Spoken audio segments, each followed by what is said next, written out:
દરેક વ્યક્તિને 24 કલાકમાં એક રિસર્ચ મુતાબિક 60,000થી વધારે વિચારો આવે છે. એમાં મોટા ભાગના વિચારો ડિપ્રેશન, ગુસ્સો, તણાવ, નકારાત્મકતા, અદેખાઈ, આ મારાથી નહીં થઈ શકે, આવા કેટલા આવતા હશે.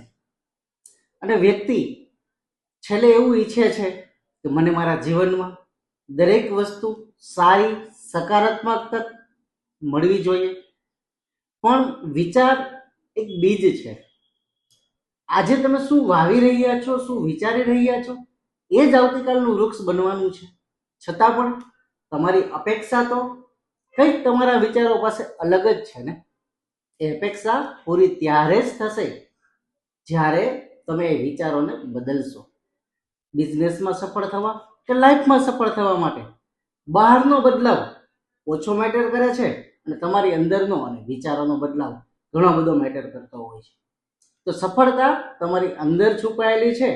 એ વિચારોને તમે કેવી રીતે લાવો છો, કેવા ક્રિએશન સાથે લાવો છો અને કેવા વિચાર સાથે જીવો છો ને, એ આવતીકાલનું વડવૃક્ષ બનશે અને તમારા બિઝનેસને કે તમારી લાઈફમાં એવા જ ફળ આપશે જે આજે બીજ રોપાયું છે.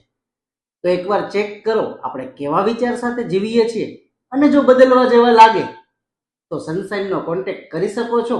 વિચાર જ્યારે બદલશે ને ત્યારે બિઝનેસના આંકડાઓ બદલશે અને લાઈફની અંદર સફળતા તમારા શરણોમાં હશે.